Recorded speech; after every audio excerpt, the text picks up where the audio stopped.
भूख से क्या गिरा मैं चकरा के, भूख से क्या गिरा मैं चकरा के, मुझको जूता सुंगा दिए साले। ये भी सुनिएगा शेर कि चोरी चोरी करने घुसा जो मैं घर में, चोरी करने घुसा जो मैं घर में, घर की घंटी बजा दिए साले।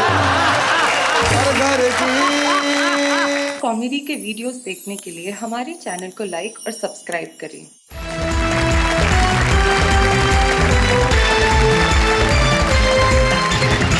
क्या बात है, करोड़ों दर्शकों ने इस देश की प्राचीन परंपरा कविता को जिस तरह से सर आंखों पे बिठाया है, सलाम है आपको। जिस तरह से आपने वाह वाह क्या बात है को प्यार दिया है। इस देश में आज भी कविता और शायरी की जड़ें इतनी गहरी है कि हर आदमी चाहता है कि वो कविता सुनाए। और इसीलिए हमारे बीच में कुछ ऐसे मित्र आते हैं जो सुनाते हैं कुछ ऐसा जिनके लिए परंपरागत रूप से हम मिलकर कहते हैं वाह वाह क्या बात है। और हमारे ऐसे तीन साथी हमारे साथ में बैठे हुए हैं। कुछ तो बैठे हुए ऐसे बैठे हैं कि शायद उठेंगे ही नहीं। आराम से बैठिए मुजावर भाई, ठीक ठाक बैठे हैं, कुछ टेंशन है? बाजू में लता दीदी बैठी हुई है तो टेंशन की बात नहीं। लता दीदी बाजू में बैठी। बहुत अच्छे, बहुत अच्छे। लता जी हया बोलो, हया बैठे साथ। हया, हया शब्द शर्म लज्जा औरत की भी नुमाइंदगी करता है, और हया शब्द ज़ाती तौर पे अपने व्यक्तिगत तौर पर भी मैं इसका इस्तेमाल कर सकती हूँ। तो मैंने कहने की कोशिश की है कि नहीं मैं वो अदा जो आशिकों की जान होती है। वाह। और आखिरी मिसरे पर गौर कीजिएगा, उसको मंच से भी जोड़ा है और जिस नज़र से देखा जाता है उसको भी, कि नहीं मैं वो अदा जो आशिकों की जान होती है, नहीं शम्मे हंसी जो महफिलों की शान होती है, मैं हूँ हालात पर लिखी हुई कोई गज़ल गोया, हया शामिल ना हो तो शायरी बेजान होती है। क्या बात है, वाह वाह वाह वाह। धमचक मुल्तानी रतलाम से हमारे बीच में आते हैं जो बड़े कमाल के हास्य कवि हैं। अच्छा धमचक जी, आपका ओरिजिनल नाम क्या है? नाम है ठाकुर गजराज सिंह राठौर। ये नाम है धमकी है? तो फिर आप ये ठाकुर साहब एकदम धमचक कैसे हो गए? ये हास्य व्यंग का जब कविताएं मैं करने लगा जी, तो पहली मुलाकात जब मेरे काका हाथरसी से हुई जी, तो उन्होंने मुझे कविता सुन के उन्होंने कहा यार तो बड़ा बमचक है। अच्छा। और बमचक धीरे धीरे धमचक हो गया। तो आइए महफिल की शुरुआत करते हैं, और महफिल की शुरुआत में तो धमचक होना चाहिए साहब। तो हम धमचक मुल्तानी जो रतलाम से हमारे बीच में आते हैं, बड़े कमाल के कवि, उनका अंदाज बड़ा निराला है। तो ठाकुर साहब जरा आइए, हम आपके लिए जरा तालियां बजाएंगे। धमचक मुल्तानी साहब।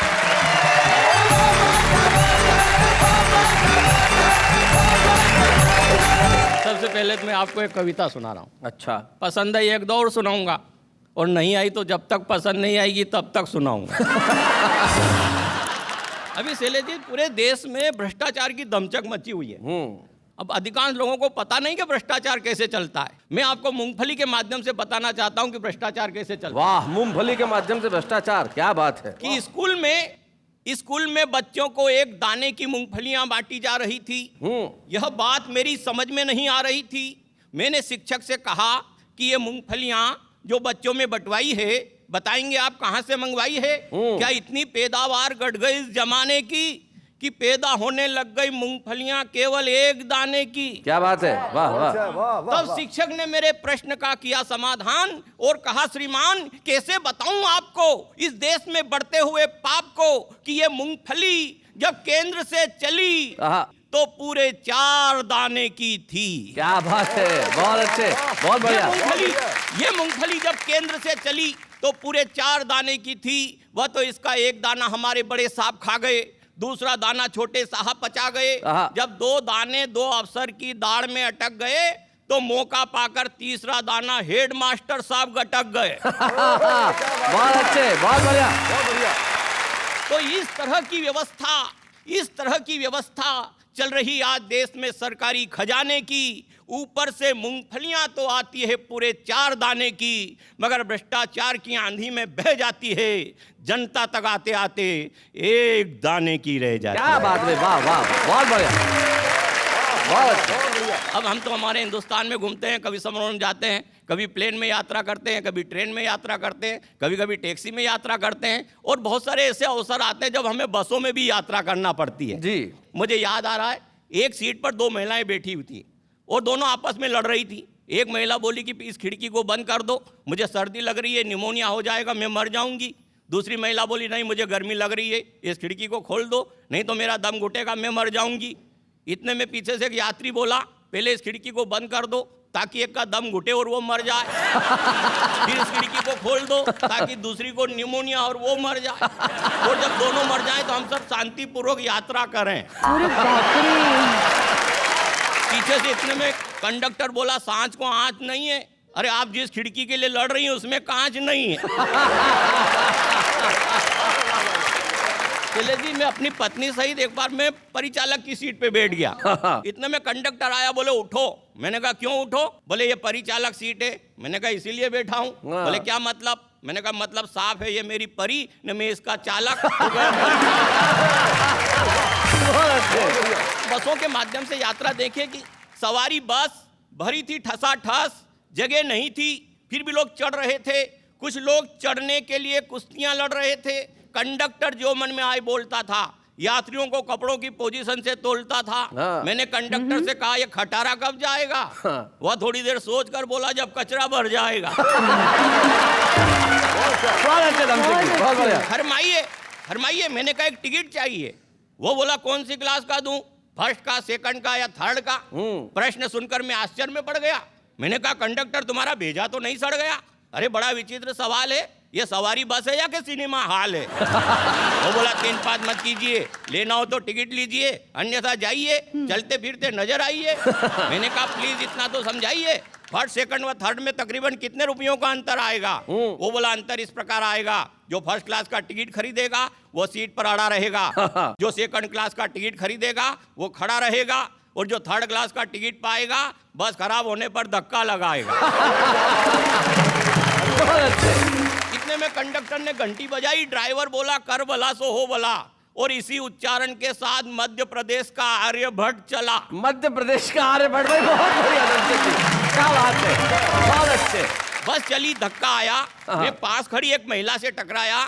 भबक कर बोली ओ सूरदास, दिखाई नहीं देता, सब पता चल जाएगा जब एक ही घूंसे में चौकटे का डिजाइन बदल जाएगा। उसकी बात सुनकर मेरे मन में क्रोध के भाव जगे। फिर सोचा इस महिला के कौन मुंह लगे। उसके साथ वाले सज्जन से कहा बाबूजी अपनी बीबी जी को समझाइए, बिला वजह डांट रही है, ऊपर से भेजा चाट रही है। सज्जन भंग के नशे में थे, तुनक कर बोले होश में तो हो मिस्टर, बीबी होगी तुम्हारी, मेरी तो है सिस्टर। इतने में कंडक्टर हस्तक्षेप करते हुए बोला भाई साहब व्यर्थ क्यों झंझटों में पड़ते हो, लड़ने की इतनी तमन्ना है तो चुनाव क्यों नहीं लड़ते हो? जीत जाओगे बंगले की हवा खाओगे, यहाँ लड़ोगे सीधे जेल जाओगे। जेल का नाम सुनते ही मेरे शरीर में सन्नाटा छा गया और मुझे पता ही नहीं चला मेरा रतलाम कब आ गया।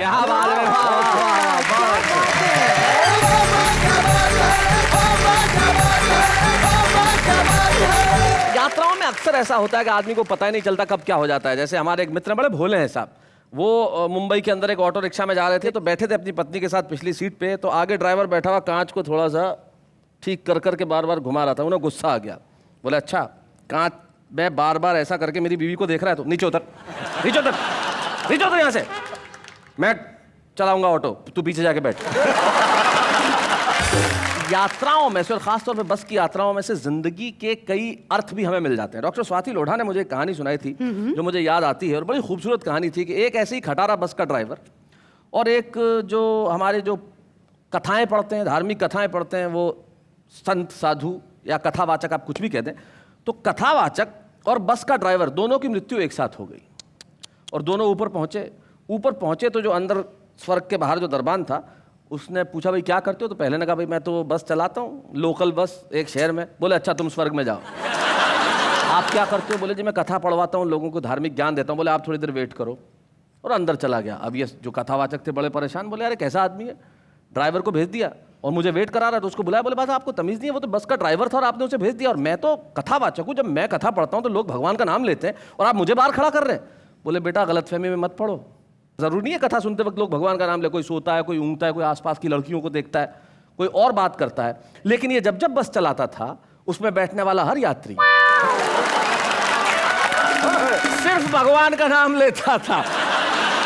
तो जिंदगी की यात्रा में बहुत सारी चीजें हमें ऐसी सुनने को मिलती है जो हमें कुछ सिखा जाती है। ये शायद इसी देश की परंपरा है कि हम कथाओं में, कहानियों में, कविताओं में, शायरी में, गजलों में कुछ ऐसा सिखा देते हैं लोगों को कि वो जिंदगी को खूबसूरत बनाता है। आइए इस और खूबसूरत जिंदगी को और खूबसूरत बनाए, हम बुलाएं लता हया को। और लता से मैं एक अनुरोध जरूर करूंगा। लता, हमारे देश की बड़ी प्राचीन परंपरा है बसंत पंचमी 2 दिन पहले ही गई है और बसंत पंचमी के दिन हम माँ सरस्वती का, माँ शारदा को प्रणाम करते हैं, उनकी पूजा करते हैं। तो मैं चाहता हूँ कि तुम एक माँ सरस्वती की वंदना जरूर सुनाओ। लता।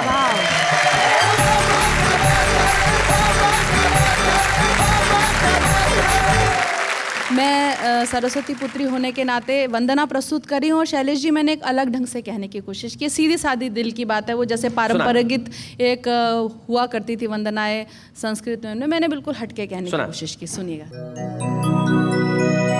हे वीणा वादिनी मैया मेरी पार लगा दे नैया, ये जीवन है भूल भुलैया, मैं ना मांगू ऐश रुपैया, मुझको देना है तो ये वर दे।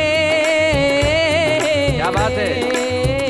मेरी झोली गीतों से भर दे, गीत तेरे पूजन की मैया मैंने नई निकाली। क्या बात है। तेरे चरणों में रख दी अपनी रचना की थाली, चिंतन का कुमकुम लाई हूँ और मनन की माला, खोल मेरे मस्तिष्क द्वार का अपने कर से ताला, चरणामृत दे मुझे लगन का,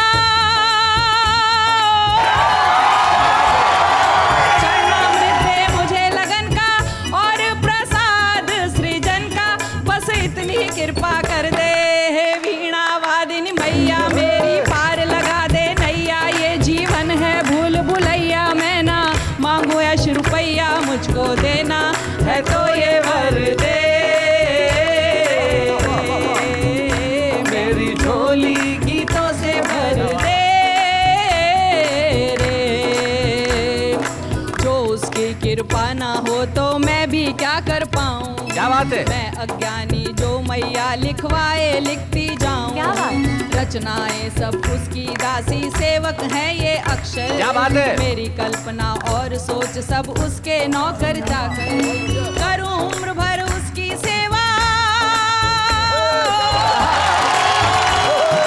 करूं उम्र भर उसकी सेवा और ये चाहूं मेवा, बस मुझको सोच प्रखर दे। वीणा वादिनी मैया मेरी पार लगा दे नैया, ये जीवन है भूल भुलैया, मैं ना मांगू ऐश रुपैया, मुझको देना है तो ये वर दे। मेरी झोली गीतों से भर दे रे। क्या बात।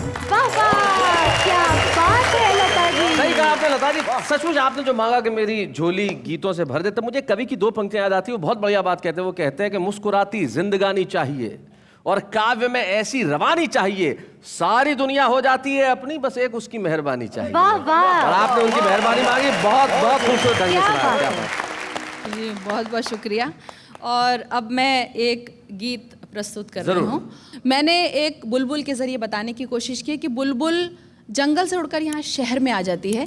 भ्रष्टाचार है, महंगाई है, सियासत है, दहेज है, जो भी समस्या उनको मैंने अपने तरीके से कहने की कोशिश की।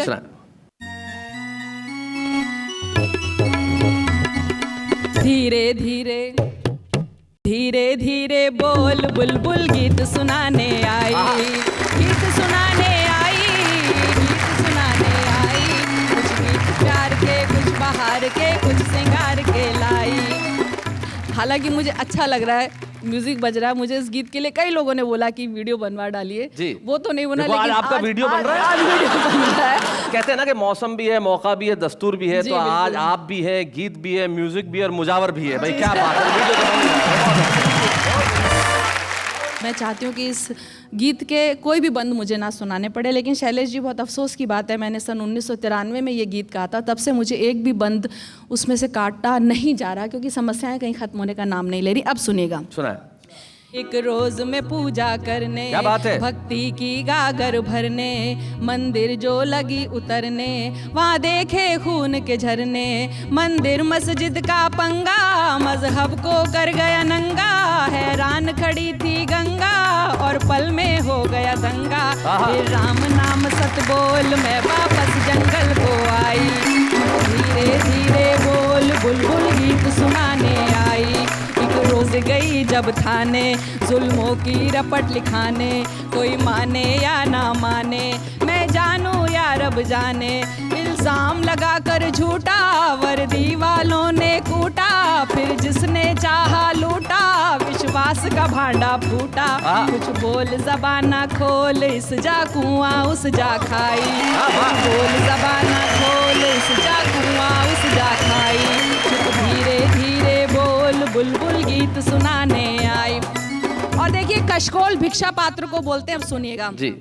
एक रोज में दफ्तर दफ्तर फटकी डिग्री को लेकर, जूते फाड़े दर्जन भर, नहीं मिली नौकरी क्यों कर। या काबिल सोग मनाए, ना अहल नौकरी पाए, अब हंसा दाना खाए, कौए मोती चुग जाए। फिर लिए हाथ कशकोल, बोलो जय जय रिश्वत खाई।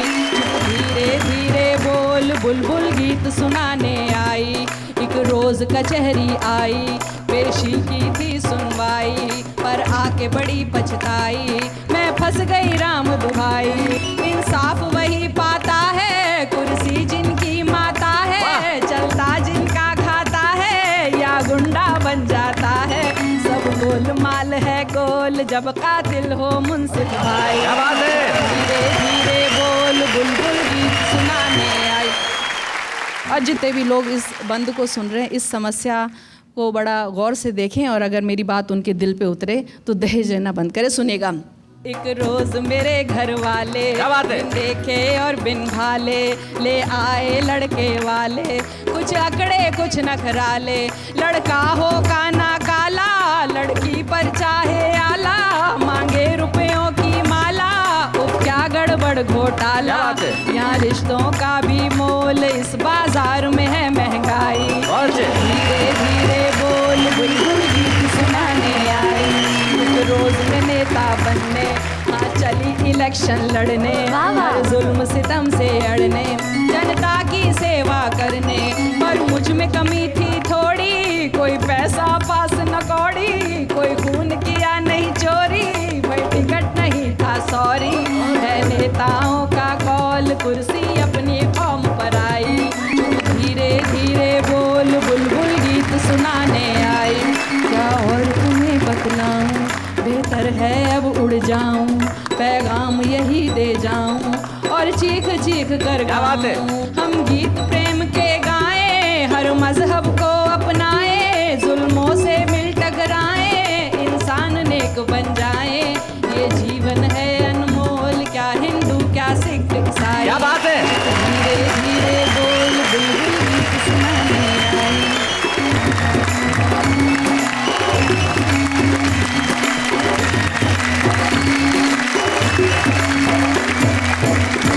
भाई क्या बात है, बुलबुल ने कमाल का गीत सुनाया। समस्याएं बहुत है, लेकिन इन समस्याओं के बीच में से हंसी निकालना ही तो हमारी जिंदगी है। तभी तो कृष्ण बिहारी नूर साहब कहते हैं कि जिंदगी से बड़ी सजा ही नहीं, जिंदगी से बड़ी सजा ही नहीं, और क्या जुर्म है पता ही नहीं। इतने हिस्सों में बट गया हूं मैं कि अपने हिस्से में कुछ बचा ही नहीं। वाह वाह। लेकिन आपके और हमारे हिस्से में बची है हंसी, और उस हंसी के लिए हमारे बीच में एक ऐसा शायर है जिसका अंदाज तो साहब कमाल का है।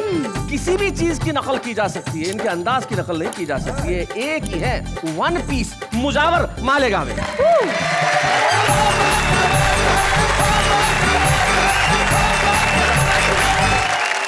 देखिए, हिंदुस्तान में बहुत सारे ऐसे नेता हैं जो अच्छे भी जो खराब भी हैं। मैं मतलब पढ़ता हूँ जी। हाँ मैं हाँ हाँ हाँ हाँ मैं गा गा गा गा गा गा गा हाँ मैं हाँ लीडरों की मिलाने का नहीं, पाँव छूने का लेकिन दबाने का नहीं। पहला शेर पढ़ता हूँ, देखिएगा जी।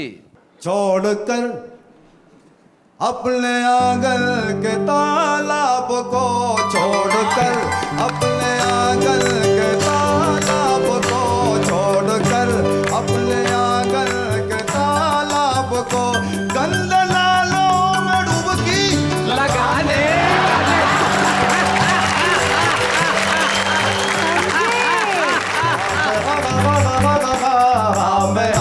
लीडरों की मिलाने का नहीं। शैलेश जी, जी। ये शेर बहुत खास आमद करें जी इरशाद। कि एक नेता एक नेता एक नेता ने मुझको दिया मशवरा, एक नेता ने मुझको दिया मशवरा, एक नेता ने मुझको दिया मशवरा। बात करने का लेकिन निभाने का नहीं, लीडरों की मिलाने का नहीं।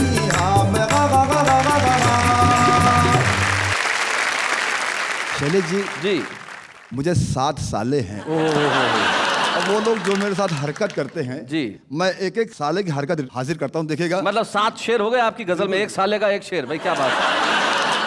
घर में झगड़े लगा दिए साले,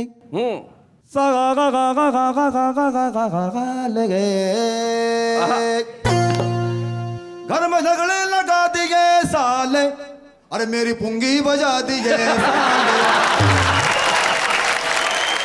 ये पहला साल है। ये शेर पत्र खास समाप्त करें। भूख से क्या गिरा मैं चकरा के, भूख से क्या गिरा मैं चकरा के, भूख से क्या गिरा मैं चकरा के, मुझको जूता सुंगा दिए साले। ये भी सुनिएगा शेर कि चोरी चोरी करने घुसा जो मैं घर में, चोरी करने घुसा जो मैं घर में, घर की घंटी बजा दिए साले, घर की। भाई क्या साले, भाई वाह वाह वाह वाह।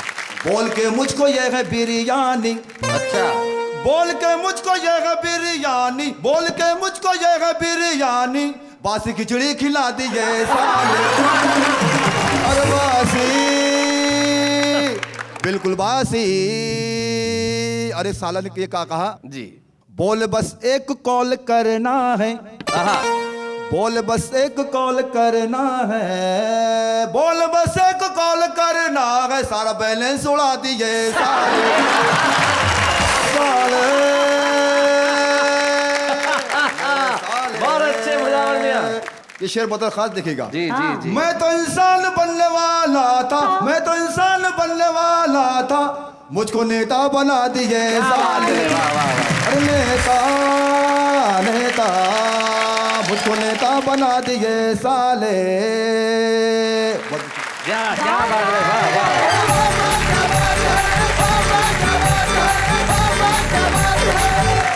बहुत बड़ी बात है। मेरे साथी कहाँ गए? शैलेश जी कहाँ हैं आप? विशेष मेहमान आने का टाइम हो गया है, उनका सेगमेंट है, और ये तो बता दीजिए कौन है हमारे विशेष मेहमान आज के?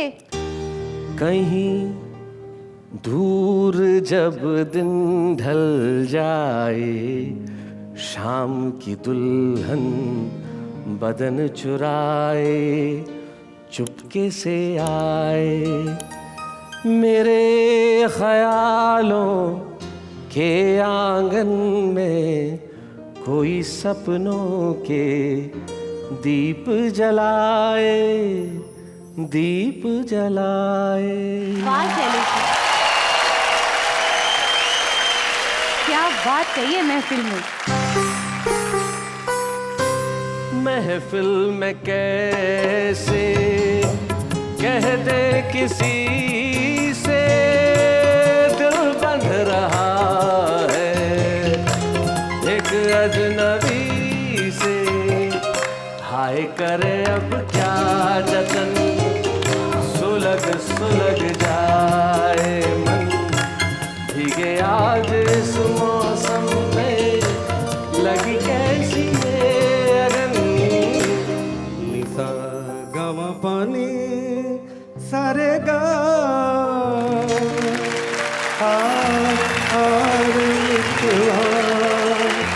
जन्म जन्म से है हम तो प्यासे, आ संग मेरे गा।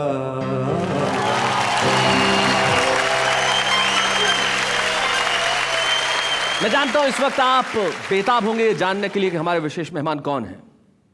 हम अभिनेता लोग भाग्यशाली होते हैं कि हमारे चेहरे कैमरों पर दिखते हैं और आप जानते हैं कि हम कौन हैं, लेकिन वो नगमे जिन्हें अभिनेता फिल्मी पर्दे पे गुनगुनाते हैं, उनके पीछे कौन होता है शायद आप उनकी शक्ल नहीं जान पाते, लेकिन वो उन्हीं की कलम का जोर होता है जो हमें मजबूर कर देता है झूमने के लिए, गाने के लिए, तालियां बजाने के लिए। कौन ऐसा शख्स होगा जो कहीं दूर जब दिन ढल जाए सुने और उसके आंसू न बहे? कौन ऐसा शख्स होगा जो जिंदगी की ये परिभाषा ना जानता हो कि जिंदगी कैसी है पहेली हाय, कभी ये हंसाए कभी ये रुलाए। मैं अगर गीतों की गिनती करने बैठ जाऊं तो शायद पूरा दिन यही निकल जाएगा। एक ऐसा गीतकार जो 1961-1962 से हिंदी फिल्मों में गीत लिखता रहा, इतने लोकप्रिय गीत कि देश की हर जुबान पे वो गीत चढ़े हुए हैं। योगेश जी ने कभी नहीं चाहा कि वो कैमरे के सामने आए, लेकिन मेरी मोहब्बत की वजह से आज वाह वाह क्या बात है कि इस मंच पे यहाँ उपस्थित है। ये आपके लिए, पूरे देश के लिए घनघोर तालियां बजाने का वक्त है योगेश जी के लिए। स्वागत है सर, स्वागत है। सभी लोगों को मेरा नमस्कार। मैं शायद पहली बार स्टेज पे आ रहा हूँ तो बहुत नर्वस भी हूँ। अब चूंकि आ गया हूँ तो इसलिए कुछ ना कुछ सुनाना भी चाहिए। तो मैं फिल्मों के अलावा जो थोड़ा बहुत लिखा है वो आपको कविता में स्वागत सुनाए।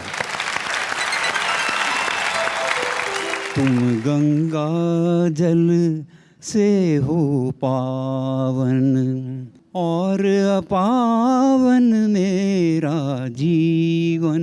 क्या बात है। कैसे मुझको अपनाओगे, मैं माटी हूँ तुम हो कंचन। क्या बात है, वाह वाह वाह वाह वाह। जीवन में अभिलाषाओं का एक तूफान चला करता है, सपनों का मधुमास स्वयं को हर पल आए छला करता है। क्या बात है। बोझ बनी है सांसें तन पर, क्या बात। जीने का कुछ अर्थ नहीं है, फिर भी प्यार तुम्हारा मन में बनकर दर्द पला करता। हाय हाय हाय हाय हाय, क्या बात है। अंतिम है, ये अपराध हुआ है मुझसे, मोल न समझा मैंने अपना। वाह वाह वाह वाह। धरती होकर आसमान का देखा मैंने झूठा सपना, मधुर तृप्ति के सम्मोहन से पल भर को मैं भूल गया था, कुंठाओं की आँच में मुझको तो सारा जीवन है तपना। क्या बात, वाह वाह वाह वाह। छू पाता यदि चरण तुम्हारे, शायद मैं बन जाता चंदन। तुम गंगा। क्या बात है। वाह वाह वाह वाह वाह। एक और आपको कविता सुनना चाहता हूँ जी। क्या हुआ जो दामन गीला है, ये चेहरा पीला पीला है, पर नैनों में आशाओं का आकाश तो नीला नीला है। क्या हुआ जो दामन गीला है, मालूम हमें ये हो जाता दिन कैसे आने वाले हैं, हम क्या क्या खोने वाले हैं, हम क्या क्या पाने वाले हैं। तो मन को हम साहस देते, दुख भी होता तो हंस लेते। ये वक्त न हमसे कह पाया, ये वक्त बड़ा शर्मीला है। क्या बात है। क्या हुआ बहुत अच्छे। दामन गीला है। अंतिम है जी। सबका कुछ अपना अनुभव है, अनुभव से उसने सीखा है, मेरा भी कोई अनुभव है, वो अनुभव लेकिन तीखा है। जो भोगा है वो कहता हूँ, वो दर्द अभी तक सहता हूँ। इस धरती पर सबसे ज्यादा ये मानव ही जहरीला हाय हाय हाय हाय हाय। जिस देश में पुरस्कारों की बोलियां लगती हों, जिस देश में सम्मान किन किन विधाओं से प्राप्त किए जाते हों, लेकिन ये मेरे लिए, आपके लिए, हम सब के लिए पीड़ा और टीस की बात है कि इतने खूबसूरत गीत रचने वाले योगेश के घर में जब मैं झांकता हूँ तो योगेश कहते हैं कि मेरे पास कोई पुरस्कार नहीं है शैलेश। तो मैं कहता हूँ आपके पास सबसे बड़ा पुरस्कार वो है कि जब भी फिल्मी गीतों का इतिहास लिखा जाएगा वो योगेश के गीतों के बिना पूरा नहीं होगा। Very true.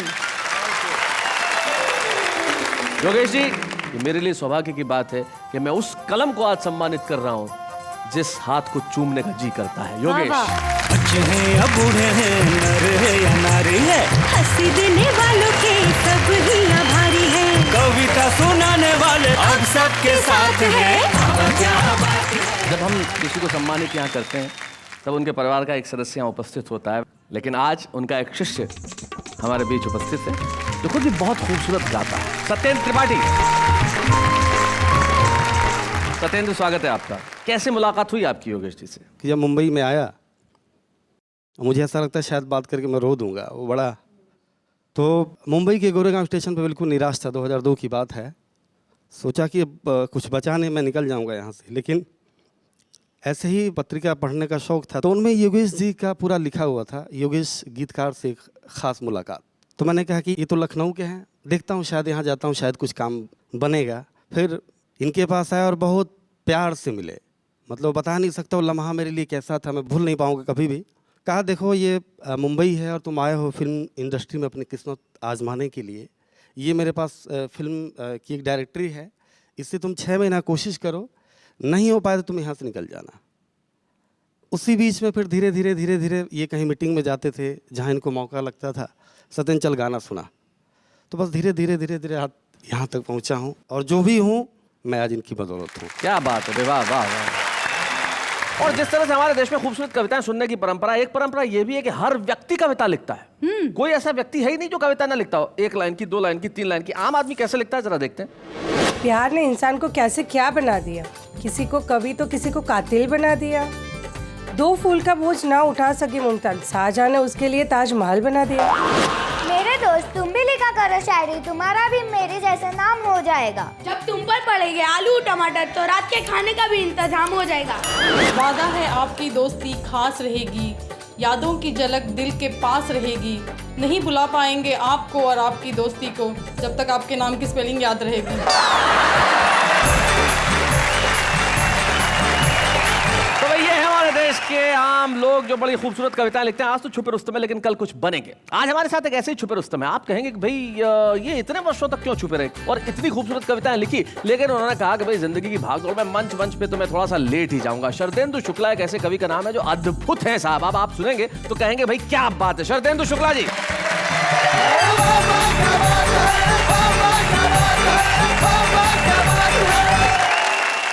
आप सबको प्रणाम करता हूं और अपने दिल की बात इन पंक्तियों के माध्यम से जी डंके की चोट पर सुनाना चाहता हूं कि खूब उड़ाने के लिए पैसा लक्ष्मी को मनाना चाहता हूं, आजीवन खर्च करने के लिए यमराज पटाना चाहता हूं। क्या बात है, बहुत अच्छे। इन टेंशन के मारों को फिर भला सहलाएगा कौन, इसलिए अंतिम सांस तक सबको हंसाना चाहता हूं। वाह वाह वाह, बहुत अच्छे, क्या बात है, बहुत बढ़िया शुक्ला जी, बहुत अच्छे।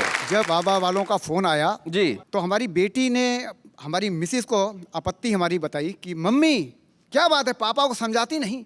जब से वाह वाह क्या बात वालों के फोन क्या आए तब से सारा शहर सर पर घूम रहे हैं उठाए, सड़क पर सड़क छाप लोगों को रोक रोक बतला रहे हैं वाह वाह क्या बात में कविता पढ़ने जा रहे हैं।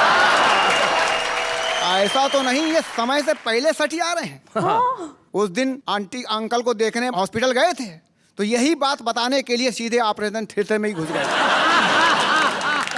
दीदी के शादी कार्ड छप के आ गए हैं, उसमें सबसे ऊपर मोटे मोटे अक्षरों में यही बात छपी है कि लड़की के पिता ने वाह वाह क्या बात में कविता पढ़ी है। क्या बात है, बहुत अच्छे, बहुत बढ़िया शरदेंदु जी। सबसे बड़ी बात, ऐसे बहुत सारे छुपे रुस्तम है जो देश में कहीं ना कहीं है, कोई नौकरी कर रहे हैं, कोई व्यवसाय कर रहे हैं, कोई किसी और काम में व्यस्त है, लेकिन कविता लिखने का अपना शौक भी पूरा करते हैं और बहुत अच्छा भी लिखते हैं। हम आपको आज यहाँ इस मंच पे एक स्मृति चिन्ह प्रदान करना चाहते हैं ताकि वो आपकी स्मृति में हमेशा बना रहे, ताकि आपको याद रहे कि शरदेंदु शुक्ला जी, आपने वाह वाह क्या बात है के मंच पे एक खूबसूरत कविता पढ़ी और हमने आपके लिए तालियां बजाई। शरदेंदु शुक्ला। बच्चे हैं या बूढ़े हैं, नर है या नारी है, हंसी देने वालों के सब ही आभारी है, कविता सुनाने वाले अब सबके साथ हैं।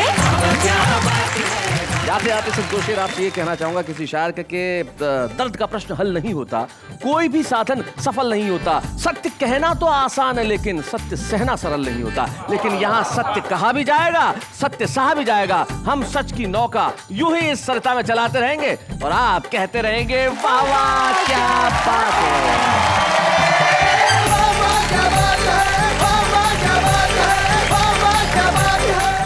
कॉमेडी के वीडियोस देखने के लिए हमारे चैनल को लाइक और सब्सक्राइब करें।